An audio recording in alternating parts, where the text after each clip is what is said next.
Assalamu alaikum. Singa yast. Singa shaista razdanan. Isn't it an absolutely gorgeous day? Welcome to Afghan Cooks. I'm Mirriam, the Afghan who cooks. We're outside, and that's a garbage truck that you hear because, of course, we decide to start filming when the garbage men show up. I truly hope this isn't foreshadowing, or what is that word I'm looking for?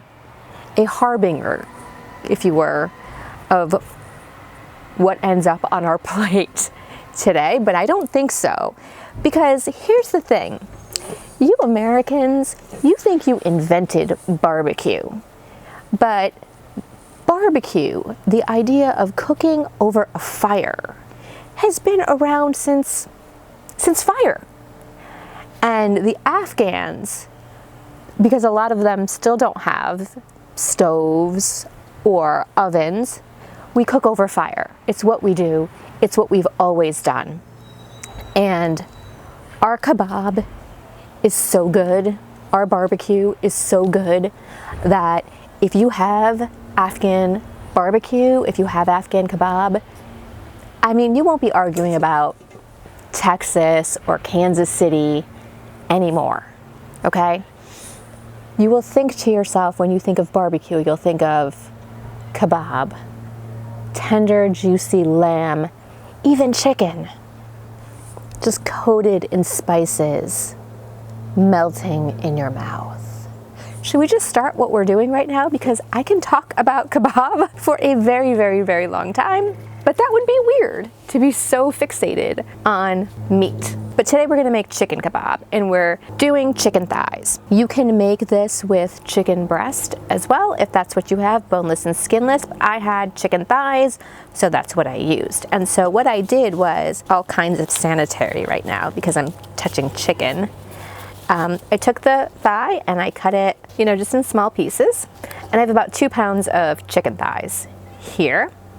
And I didn't remove any of the fat because fat is what transmits flavor, and we really want a lot of flavor and tenderness. And one of the things I always want to remind you is that what we do here on Afghan Cooks is give you templates, we give you guidelines, and really you should follow your own taste when you make any of these recipes. If, for example, you don't like paprika, if you don't like onion, you probably shouldn't make Afghan food, but you don't have to include it. Of course, you don't have to add the MSG.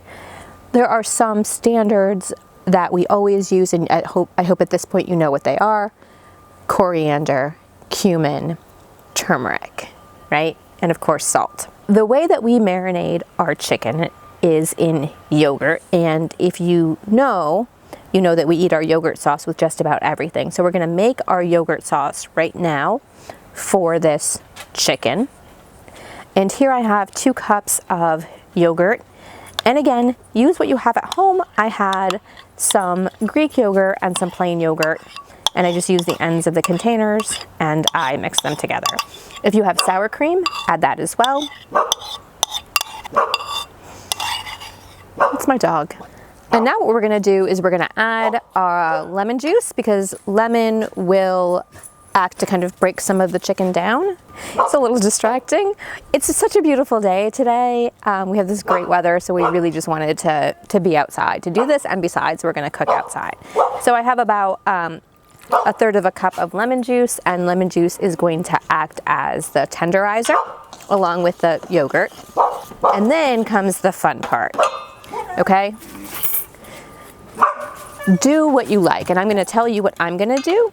And I'm going to start with a teaspoon, roughly, of paprika. And I think this is Moroccan paprika. I got it in Morocco. And then I'm using onion powder today, not fresh onion, just onion powder. You'll see when we do a lamb kebab or a beef kebab, we'll use kiwi in it, and we'll use onion juice. And that's the tenderizer in lamb and beef. We're not there yet. Got to start with chicken, got to walk. This is coriander, and a teaspoon of coriander. Mince, gotta have the mince.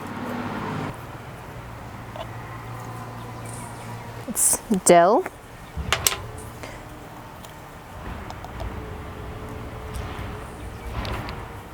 the birdies are out. I think I've told you this story if you've seen any. This is cumin. My other stories I talk about my mom. I miss her very much. She's in Florida. They're snowbirds. I'm going to throw in some MSG. We cook most of our meats long and slow. It's about a half a teaspoon of MSG. And so, and it really breaks down the meat, right? It really makes it soft and falling off the bone, and it's a really delicious flavor. Turmeric, of course.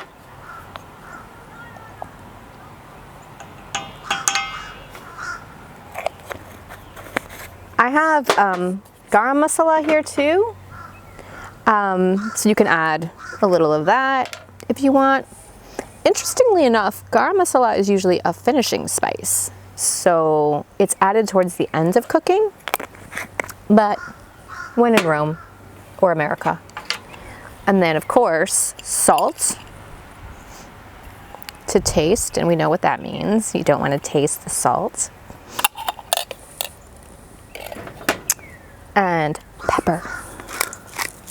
And here I also have Aleppo pepper. If you have red pepper flakes, you can use that, or chili powder, whatever you like. And you can't forget chili garlic paste. There is a link to this stuff if you can't get it at your store on our Amazon store. If you buy it from us, I think we get 40 cents, 14 cents, but it helps. Every little bit helps. So I'm going to do like a pretty good, I want to say that's about 2 tablespoons. And we're going to move all this stuff out of the way. So anyway, I was saying we cook our meat long and slow. Or we marinate it for a long time so that it really tenderizes. So my mom would make steak, and nobody looked forward to steak night because you would, if you tried to swallow it without chewing it for like 30 minutes, you would probably choke. I mean, my mother is an exceptionally good cook. But man, she did not do steak well. And I just think it was because we don't have a culture of steak like that. And she would broil it and put it on aluminum foil in the broiler.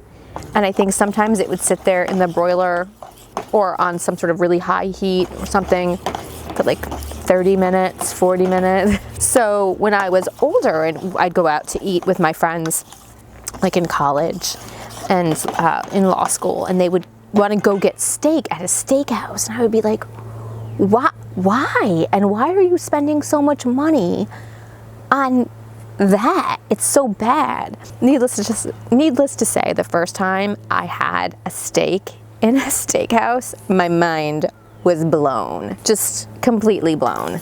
But yeah, it's just not a thing that we do. We do meat exceptionally well. But we also used to have Taco Tuesdays. In the 80s, we had tacos every week. Okay, so now you can see it's got like a light pinkish color in there from all of the spices. And now we want to add our chicken. And again, we're going to be super sanitary doing this because we're on the video. My mom usually makes the kebab. She marinades the kebab, especially the lamb kebab. It melts in your mouth. Here's the other thing. When you're making a kebab, and we'll put these on skewers, you do not want to put your vegetables on the same skewer as your meat because they don't cook at the same time. And we usually don't even put vegetables on the grill. We eat them raw, like a salad or chunks of onion with our meat. My gloves are way too big. Okay, that's thoroughly coated. Once this is done, you want to cover it with some plastic wrap, stick it in your fridge, and let it sit there, ideally overnight at least 2 hours, okay? Just so that all of that goodness can get inside the meat. So we'll catch you back here. So while we're waiting for the coals to heat up, we're gonna get started making our salad. I told you earlier on that we generally don't put the vegetables on the grill. We like to eat it raw, a little bit of crunch and freshness for the sort of rich kebab, the rich meat. What I have here is a bowl of water, and I'm going to add a really generous amount of salt to it because we're gonna add the onions. After we slice them, we're gonna add the onions to this, and the salt water is gonna draw out the onion water and the onion juices, and the onion juices are what give you sort of that really harsh, bitter taste. Now, I'm not a food scientist, right? I didn't go to culinary school. These are just things that I have heard from people, family members. All of this knowledge that I'm dropping on you all comes from my elders and from the people that I know and trust whose food is delicious. We're gonna start, we have a handful of green onions, and we're just gonna chop the tops off of those. Get rid of some of these sad looking scraggly ends. You know how much I love you guys? That's a burn from the katlama episode, from the oil. It hurt a lot. Now again, all of these are just suggestions. If your family hates onions, don't use them. Just don't tell me. We've got these little grape tomatoes. We're gonna chop those just in half, make it easier so they don't squirt in your mouth. Might I suggest that you use bigger tomatoes? My dad one time, I think I might have been in, no, I was older, I'd gotten married already, and he was in the kitchen making salad. And out of the blue, he said, you know what my hobby is? And we said, what, Dad? He had one of those slap choppers, you know, and he loved that thing, loved it. Slap, slap, slap, slap. Making salad is my hobby. So now whenever we make salad, we joke about it. We say, making salad is my hobby. And I'm gonna do the onions so you can see. So now what we're gonna do is we're gonna take this water, salty water, we're gonna put our onions in here, and you will witness the magic, I hope. Man, you know what's funny is that I have a lot of salad stories. It's a weird thing, maybe. I mean, your culture is about yogurt and salad, and when they started making those like chopped salads, it felt to me a lot like I felt the way when wraps came out. Like, oh, you want a sandwich or a wrap? And I was like, they just put that in like Afghan bread. But you know, we like to appropriate things in this country. But chopped salad is how Afghans generally eat salad. It's a very kushni salata, muida salata, meaning, you know, very finely chopped salad. And it just makes it easier to eat with whatever it is you're eating. But my dad always made a big salad when we had kebabs. He doesn't eat meat anymore. He hasn't for 35 years. One of the best things was in summertime when we would have fresh tomatoes and cucumbers, and he would just get a platter like this and just lay out pieces of romaine lettuce, because lettuce doesn't really grow in Afghanistan, especially in Kandahar, because it's so hot, and lettuce is not really a hot weather product. So we eat romaine lettuce, or even iceberg, we eat it plain with just some salt and lemon, and it's really a treat to eat that. So we would have wedges of lettuce and then spears of cucumber and tomato, and then just sprinkled with salt, lemon, and mint. I had never even had salad dressing until I was in college. I've got some peppers here. And now we're gonna go directly to the grill. I have all of my skewers, the coals are nice and hot. I would suggest that if you are having your children skewer your meat for you like I did, that you give them a little more direction and that they make them a little more equal, so that there's not 10 pieces of chicken on one skewer.